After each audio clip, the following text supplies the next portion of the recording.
लेकिन what ever the reason, ये fact है कि पाकिस्तान में रिकवरी का रेट अल्हम्दुलिल्लाह बहुत ज़्यादा है। जो लॉकडाउन की खिलाफ वर्जी कर रहे हैं, जो मसाजिद के अंदर अपने ही किए हुए मुआहदे की खिलाफ वर्जी कर रहे हैं, उनके खिलाफ क्या होगा। उस खौफनाक टाइम से बचें कि जो अमेरिका अपने ऊपर ले आया है, जो इटली अपने ऊपर ले आया है, जो ईरान अपने ऊपर ले आया अपनी जिद की वजह से।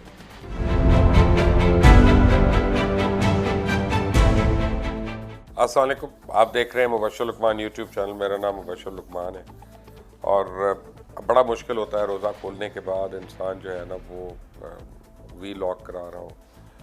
और मैं तो तकरीबन 1 घंटे के लिए तो बिल्कुल आप समझे नाकारा हो जाता हूँ और मैं नींद आना शुरू हो जाती है मुझे। एक अजीब ये मेरे साथ होता है जब भी मैं रोज़ा खोलता हूँ, और आज से नहीं शुरू से। वो कह रहा है कि पाकिस्तान में अब ये वबा जो है ये तेज़ी से फैलना शुरू हो गई है और इसकी दो चीज़ें समझ में आती हैं।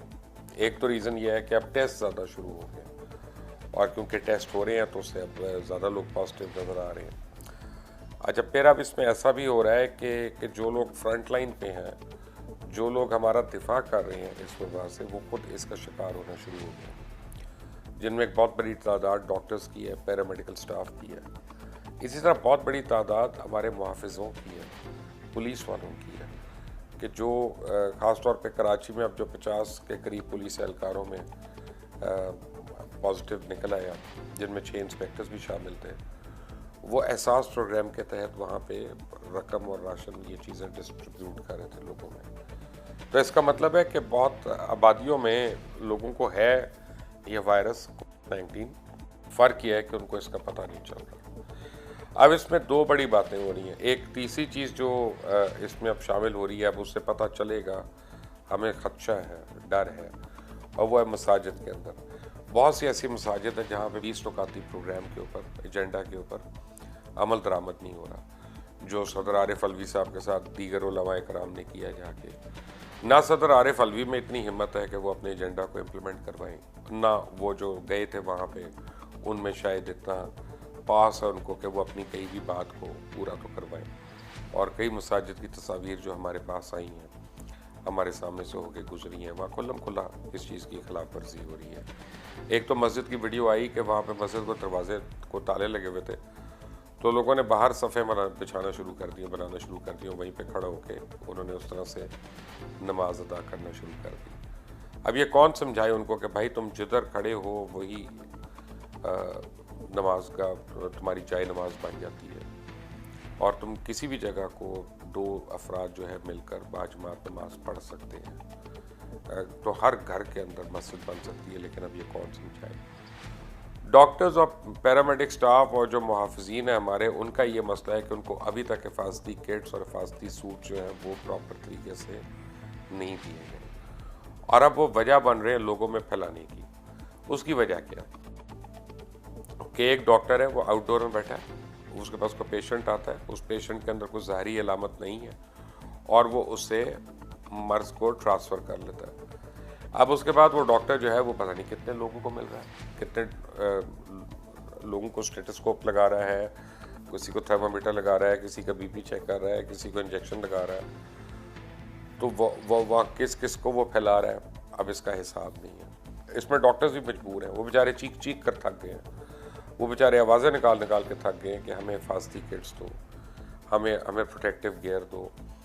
हुकूमत का ये मौक़िफ़ है कि जी जो लोग इस कोविड-19 से लड़ रहे हैं हम उनको दे रहे हैं। भाई उनको तो दे रहे हो, लेकिन जो बाकी मरीज़ आ रहे हैं और बाकी जो डॉक्टर्स एक्सपोज हो रहे हैं, किसी के माथे पे तो नहीं लिखा होता कि वो मरीज़ है, तो उनको क्या पता। और जब तक उनको पता चलता है तब तक वो उसका शिकार हो चुके होते हैं। यही हाल हमारे पुलिस वालों का भी हो रहा है। अब हुकूमत को ज़रा संजीदगी दिखानी पड़ेगी यहाँ पे। आप देखें कि पंजाब हुकूमत पहले बड़ा कहती थी कि जी सिंध में ज़्यादा, पता चला कि पंजाब में ज़्यादा केसेस हैं। और वो कैसे पता चला? क्योंकि टेस्टिंग हुई। जब टेस्टिंग हुई है तो पता चला, और ये ग्रुप्स में अब टेस्टिंग हो रही है। और जब पंजाब में पूरा एक लाया अमल तैयार हुआ था प्रॉपर तरीके से, अब लोगों को स्मार्ट लॉकडाउन की तरफ जा रहे थे कि जी जहाँ जहाँ क्लस्टर्स बने हुए हैं उनको हमने रोकना है, तो सडनली चीफ मिनिस्टर पंजाब ने फ्रंट फुट पे खेलते हुए उन्होंने अपने उस चीफ सेक्रेटरी क़ासिम सुलेमान को तब्दील कर दिया अनसेरेमोनियसली, बगैर वजह के, बगैर बताए, एक रात में, कि जो फ्रंट लाइन वॉरियर था, फ्रंट लाइन जनरल था इस पंजाब की इस जंग में। जो सारी कोविड-19 की जितनी तैयारियां थी उसके खिलाफ बचत की या बचाव की, वो आज़म सुलेमान साहब कर रहे थे। इन्होंने उन्हीं को अपना फारिग कर दिया। और कहने का मतलब ये कि अगर ये कहते हैं कि जी वो काम सही नहीं कर रहे थे, उनको फारिग करना था, वो बनता था, अच्छा किया उन्होंने। अगर सही नहीं कर रहे थे काम, 24 घंटे से पहले वफाक ने उनको सेक्रेटरी इंटीरियर लगा दिया। तो या वफाक गलत है और या उस्मान बुज़दार गलत है। ये तो अब आप लोग बेहतर जानते हैं। लेकिन हो क्या रहा है कि इस वक्त 5,730 मुतासरीन के साथ पंजाब जो है वो सबसे अव्वल नंबर पे है। और गुज़िश्ता 2 हफ्तों में औसतन जो है 16 से 17 अमवात रोज़ाना हो रही हैं। और ये एक तशवीशनाक बात है। इसको सिंगल डिजिट्स में आ जाना चाहिए था अभी तक, लेकिन क्योंकि हमारे यहाँ इतना फैल रहा है, अभी एक वजह जिस वजह से हमारे यहाँ कम फैल रहा है, जो मैं समझता हूँ, और बड़ी तहकीक करके मैं इस सोच के ऊपर पहुँचा हूँ, ये हवा में बात नहीं मैं कर रहा, कि इंग्लैंड में, अमेरिका में, फ्रांस में, हर उस जगह पे जहाँ पब्लिक ट्रांसपोर्ट को नहीं रोका गया था वक्त फौरी तौर पे, वहाँ पे ये वबा बड़ी तेज़ी से फैली, क्योंकि पब्लिक ट्रांसपोर्ट कैरियर बना उसका। आप जब सबवे में जा रहे हैं, कंजस्टेड जगह के अंदर इतने लोग खड़े हैं, तो ऑब्वियसली वो वायरस जो है वो ट्रांसफ़र हो सकता है। पाकिस्तान में काफ़ी पहले पब्लिक ट्रांसपोर्ट पे पाबंदी लग गई थी और वो रोक दी गई और वो बंद हो गई। तो उस वजह से जो कैरियर है हमारा, वो एक जगह से दूसरी जगह पे नहीं जा सक रहा और वो कन्फाइंड है अपने उन इलाकों में। तो जो क्लस्टर्स हमारे बने हुए हैं वो उसके अंदर हमारे लोग कन्फाइंड है। लेकिन अब आहिस्ता आहिस्ता जो चीज़ें खुल रही हैं, जो उसकी खिलाफ वर्जी हो रही है, उस खिलाफ वर्जी की वजह से हम जो है शदीद इस्तराब का शिकार है, क्योंकि हमें नज़र तो आ नहीं रहा। लेकिन जो अल्लाह का बहुत बड़ा करम हो रहा है पाकिस्तान के साथ, और जो मैं पहले दिन से मैं आपको कह रहा हूँ कि इंशाल्लाह होगा, बेहतर होगा, वो ये है कि हमारा इम्यून सिस्टम जो है वो शायद ज़्यादा प्रोफिशेंट है इस वायरस को लड़ने के लिए। या तो ये वायरस म्यूटेट होकर पाकिस्तान आया और अपनी उस ओरिजिनल फॉर्म में नहीं है जिसने तबाहियाँ मचा दी, और जो आया उसको हमारा बॉडी का जो निज़ाम है, हमारी जो क़ुव्वत मुदाफ़ियत है, वो बेहतर इक्विप्ड है उसको लड़ने के लिए, क्योंकि हम वैसे ही इतने घन में रहने के आदी हैं, इतने घन में खाने के आदी हैं। हमारा तो बाहर से कोई आदमी आता है, 3 दिन वो यहाँ पानी पीता है, हमारी तो बोतल का भी पानी पीता है, तो उसका पेट ख़राब हो जाता है और वो पेट पकड़ के लेट जाता है, वहीं पे फूड पॉइजनिंग हो जाती है। तो हम लोगों को इतनी चीज़ें खाने पीने की आदत है, और हर्ड इम्यूनिटी है, इस प्लेट से खा लिया, उसकी प्लेट से खा लिया, माँ अपनी प्लेट से बच्चे को खिला देती है, तो इससे हर्ड इम्यूनिटी भी हमारी स्ट्रॉन्ग है, स्ट्रेंथन है। लेकिन वॉट एवर द रीज़न, ये फैक्ट है कि पाकिस्तान में रिकवरी का रेट अल्हम्दुलिल्लाह बहुत ज़्यादा है। अब देखें, गवर्नर सिंध को इमरान इस्माइल हमारे दोस्त हैं, बड़े अजीज़ दोस्त हैं हमारे, उनको ये वायरस हो गया, अल्लाह ताला उनको सेहत याब करे और जल्द से जल्द सेहत याब करे, अच्छे आदमी हैं। लेकिन खुदा न खास्ता किसी के वायरस में मुब्तला होने से हमें डर नहीं लगता, क्योंकि हमारे मुल्क में रिकवरी रेट बहुत ज़्यादा है। 10% है जिन क्रिटिकल केयर जिनको चाहिए होती है, और वो उनमें से भी आप समझें कि थोड़ी सी 10% ही है या मे बी 20% है उस 10% के अंदर, कि जिनको शायद वो आगे गुजर रहे हैं और अल्लाह को प्यारे हो रहे हैं। और उसकी बड़ी रीजंस भी हो सकती हैं। कोई इसमें डायबिटीज़ का मरीज़ है, कोई इसमें कार्डियक पेशेंट है, किसी के किडनी ट्रांसप्लांट हुआ हुआ है, किसी का लिवर ट्रांसप्लांट हुआ हुआ है।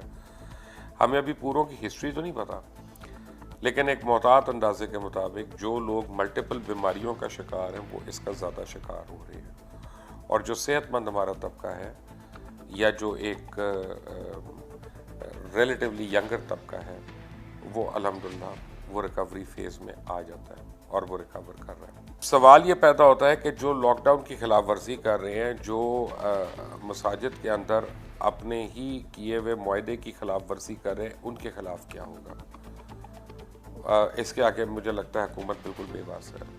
ये तो कर नहीं सकती कि ताज़ीरात पाकिस्तान के तहत अब उन मौलवियों को जिनकी मस्जिदों में उन नुकात की खिलाफ वर्जी हो रही है उनको गिरफ्तार कर लें और उनके ऊपर 302 का पर्चा कटे, अटेम्प्टिंग मर्डर का या वोटेवर, फिर उनको अंदर अंदर करते जाए, ये तो अब हो गया नहीं, हमें पता है, आपको पता है। बाज वो आ नहीं रहे क्योंकि इस महीने में लोगों ने सदके देने हैं, खैरात देनी है, सब कुछ करना है, तो हर एक अपना अपना बोल के बैठा हुआ है। तब वो क्या सख्ती हो कि ये लोग बाज आए। हुकूमत वक्त में तो मेरा नहीं ख्याल कितना दम है, क्योंकि अभी तो कुछ आपके 1-2 वज़ीर चेंज हुए हैं, और जो मेरी इत्तला वही है कि अगले 10-15 दिन में मज़ीद वज़ीर चेंज होने वाले हैं। वफाक की और सूबे की दोनों काबीनाओं में दोबारा तब्दीली होने लगी और काफ़ी हद तक तब्दीली होने लगी है, तो हुकूमत उन चीज़ों के ऊपर आ गई है। वो उनका भी ये नहीं पता कि उन्होंने 5 तारीख को चीनी चोरों को पकड़ना है कि नहीं, आटे की ज़ख़ीरा अंदोज़ी करने वालों को पकड़ना है कि नहीं, तो इधर क्या करें। तो ये मल्टीपल फ्रंट्स पे हुकूमत लड़ रही है। तो ये हमारा फ़र्ज़ बन जाता है एज इंडिविजुअल्स, आपका और मेरा, कि हम क्राउडेड जगहों से दूर रहें, हम वहाँ पे भी हिफाजती अपनी इक़दाम करें, और हम 1.5 ईंट की मस्जिद बनाने की कोशिश ना करें, ताकि अल्लाह ताला हम सबको अपनी अमान में रखे। ये बड़ा इम्पोर्टेंट बात है। ये सोशल डिस्टेंसिंग अब शायद हमारी ज़िंदगी का हिस्सा बन जाए, 6 महीने के लिए नहीं, साल के लिए नहीं, बल्कि बहुत देर के लिए। और हमें अब बड़ी अपने तौर तरीके और आदत और बदलनी पड़ेंगी हमें, और अगर नहीं बदलेंगे तो इसका खुमियाजा बहुत खौफनाक हो सकता है।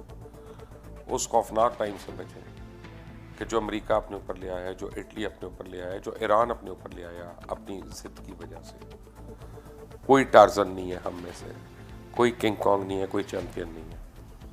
हमें अपनी हिफाजत खुद करनी है। बाज आ जाए। अल्लाह हाफ़िज़।